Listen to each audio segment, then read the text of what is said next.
سننے کے بعد میں نے یوں عرض کیا کہ فقلت یا رسول اللہ، میں نے یوں عرض کیا کہ اے اللہ کے رسول صلی اللہ علیہ وسلم، ارأیت لو ان رجلا سبنی فی ملأ هم انقص منی فرددت علیہ هل علی فی ذلک جناح؟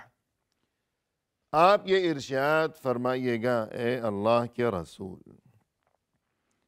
اگر کسی نے مجھے گالی بکی ہو لوگوں کے درمیان،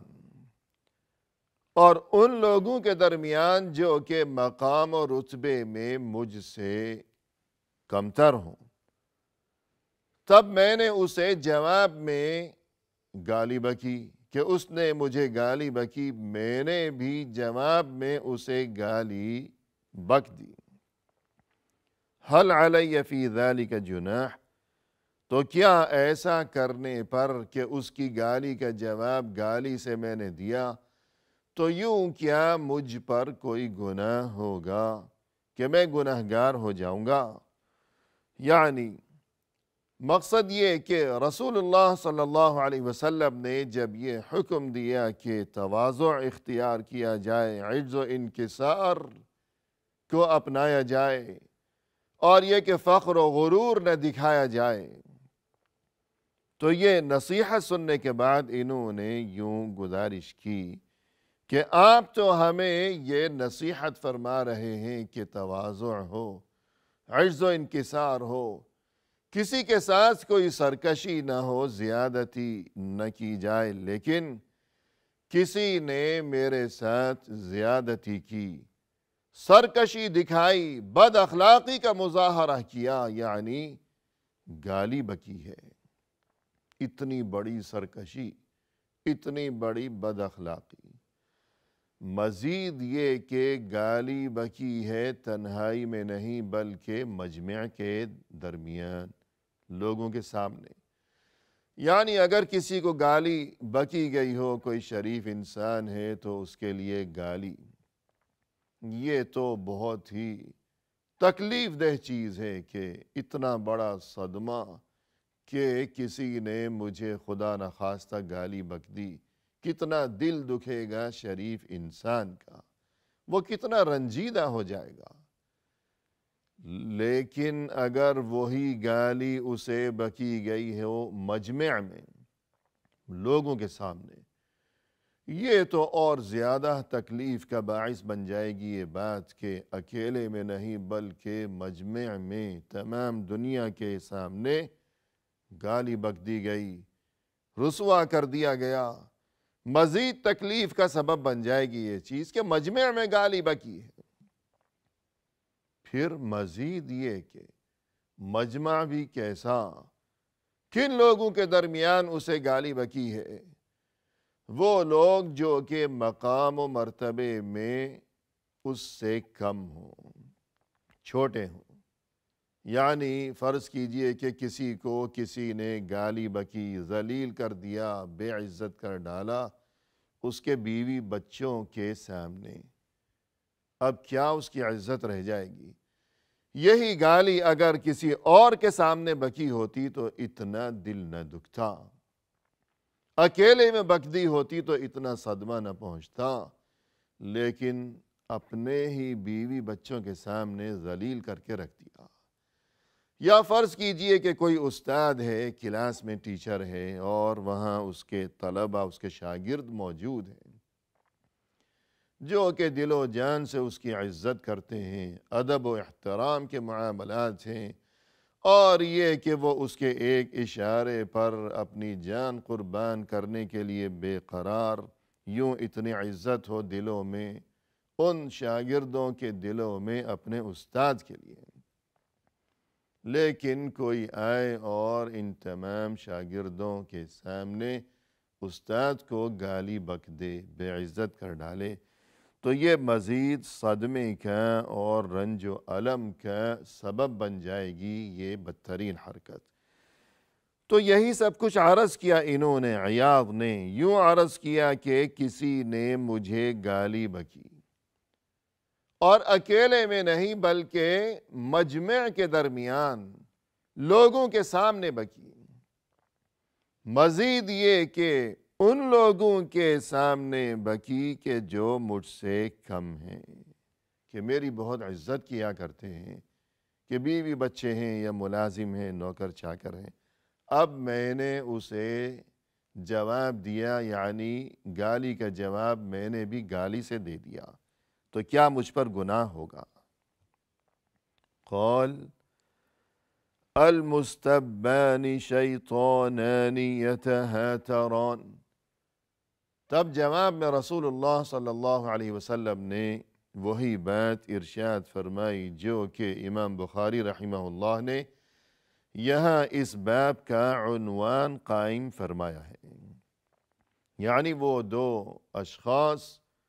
جو آپس میں ایک دوسرے کو گالی بک رہے ہوں تو وہ دراصل شیطان ہیں، اور یہ کہ اب وہ جو کچھ بھی بول رہے ہوں گے تو ان کے منہ سے ایک دوسرے کے لیے ان کی زبانوں سے کوئی اچھی بات اب نکلنے والی نہیں ہے، جو بات بھی نکلے گی بری بات نکلے گی، ایک دوسرے کو برا کہیں گے، ایک دوسرے پر جھوٹے الزامات کی بارش کر ڈالیں گے، اور پھر نتیجہ کیا ہوگا؟ نتیجہ یہی ہوگا کہ وہاں بربادی ہوگی، کہ پہلے بد کلامی اور گالیوں کے سلسلے، ایک دوسرے کو برا بھلا کہنا، لعنت ملامت، پھر اس کے بعد یہ کہ باہم دست و گریبان بھی ہو جائیں گے۔ اسی لیے فرمایا رسول اللہ صلی اللہ علیہ وسلم نے اذا غضب احدکم فلیسکت، تم میں سے کسی کو جب غصہ آ جائے تو اسے چاہیے کہ اب وہ کچھ نہ بولے، خاموش رہے، مکمل خاموشی اختیار کرے، اس لیے کہ اگر کچھ بولے گا تو غلط بولے گا، اور جب غلط بولے گا تو پھر بربادی ہوگی، بے عزتی اور تباہی وغیرہ، یہ تمام تر فتنے اور نہ جانے کیا کیا مصیبتیں وہاں کھڑی ہو جائیں گی۔ اور جیسا کہ فرمایا رسول اللہ صلی اللہ علیہ وسلم نے کہ تم میں سے کسی کو جب غصہ آئے، اذا غضب احدکم فلیجلس، کہ اگر غصہ آ گیا کسی بات پر تو اگر انسان کھڑا ہوا ہو تو اسے چاہیے کہ بیٹھ جائے،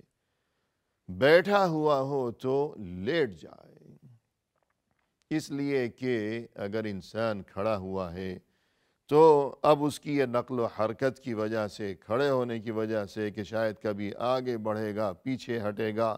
نقل و حرکت کرے گا، کبھی اس کے پیچھے دوڑے گا، تو یوں غصے کے وقت انسان کے مزاج میں اور خون میں حدت و شدت اور گرمی پیدا ہو جایا کرتی ہے، اور جس قدر انسان سکون سے ایک جگہ بیٹھا رہے گا تو یہ گرمی جلدی ہی ختم ہو جائے گی، یہ کیفیت۔ لیکن اگر سکون کی بجائے کھڑا ہوگا، نقل و حرکت کرے گا، ہاتھ پاؤں ہلائے گا، تو جس قدر حرکت زیادہ ہوگی اسی قدر خون میں اور مزاج میں گرمی بڑھتی چلی جائے گی۔ اور اسی لیے فرمایا کہ انسان کو چاہیے کہ جب غصہ آئے تو اللہ کی پناہ طلب کیا کرے شیطان سے، یوں کہا کرے کہ اعوذ باللہ من الشیطان الرجیم، اس لیے کہ شیطان آگ سے پیدا کیا گیا ہے اور آگ کی خاصیت ہے گرمی، تو جب انسان غصے میں آ گیا اور مزاج میں گرمی آ گئی تو یوں